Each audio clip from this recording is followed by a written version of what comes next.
Section 4. You will hear part of a university seminar given by a student. First, you have some time to look at questions 31 to 40.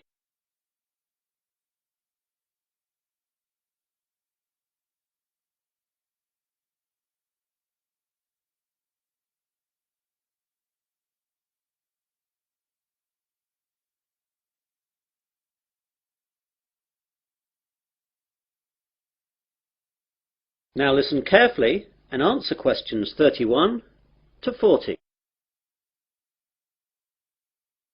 Good afternoon, everyone. In today's seminar, we're going to continue listening to different students giving us a presentation on the subject of their term paper. Now, today is Hillary's turn.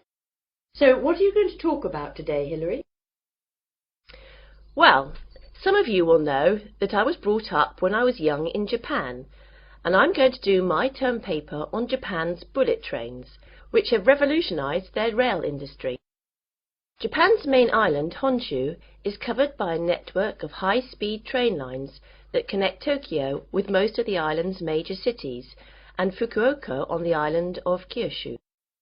Japan's high-speed trains are called Shinkansen, but are known to us as bullet trains. The Japanese bullet train system is credited with being the world's first purpose-built high-speed railway, and the model and inspiration for all other similar type systems running today, such as the French TGV. The reputation it has earned for safety, speed, and punctuality is unsurpassed. I'd like to give you some figures about that. As regards safety, there has never been a death on the bullet train system since its inception in 1964, other than that caused by deliberate passenger misadventure. As far as speed is concerned, the bullet train holds the current world record for the fastest average speed between two station stops, which was 261.8 kph between Hiroshima and Kokura. The train travelled 192 kilometres in 44 minutes. This record is from the 500 series Nozomi trains, running at a maximum speed of 300 kilometres an hour between Shin Osaka and Hakata. I'll talk more about them later. The punctuality puts European train services to shame. Most trains arrive at their destination after several hours to within the second. In 1 year, the total time that all bullet trains were late by was 12 seconds. This statistic is hard to believe, but it would be difficult to prove otherwise, and that's what the rail authorities in Japan have told us. Now I'd like to tell you a bit about their history. The first bullet train was introduced in 1964 by Central and West Japan Railways for the Tokyo to Osaka route. Most of these old trains have now been discontinued. There have been several bullet train models since then. The most recent ones have been the 300, 500 and 700 series, and it's the 500 series one that can travel at 300 kph. The bullet trains operating in Japan today are of the three following categories: Nozomi, Hikari and Kodama. The Nozomi trains stop only at the most important stations and reach Osaka from Tokyo in only about 2.5 hours, and it's the most modern of bullet trains that serve as Nozomi. Hikari trains stop a little bit more frequently than Nozomi trains and need roughly 3 hours to reach Osaka from Tokyo.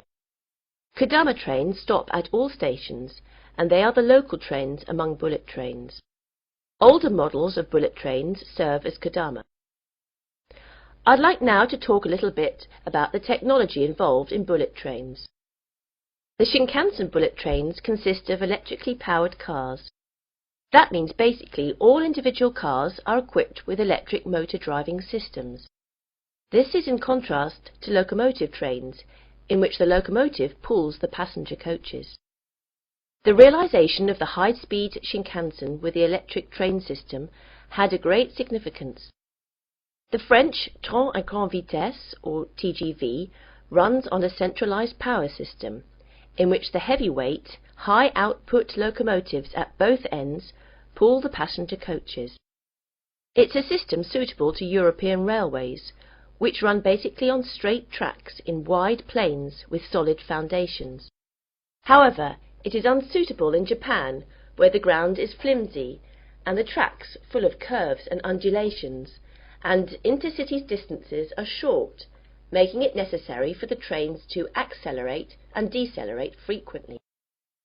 One of the advantages of the electric car system is that the motor functions as a brake to reduce the speed of the train. When the power feed to the electric car motors is stopped, the wheels continue revolving, keeping the motors rotating, resulting in electricity generation by magnetic induction. As the force acts in the direction opposite to the axle's motion, it functions as a brake to the train.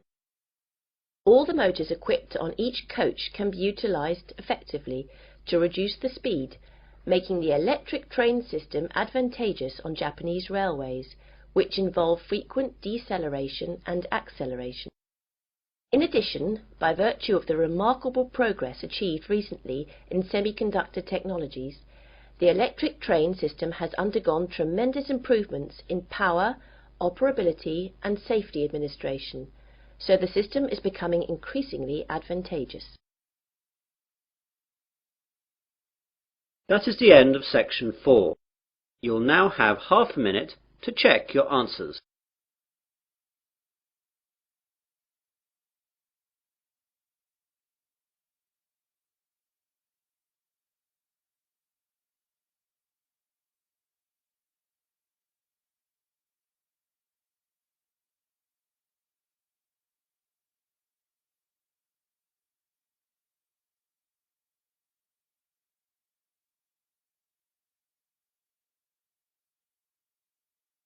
That is the end of listening test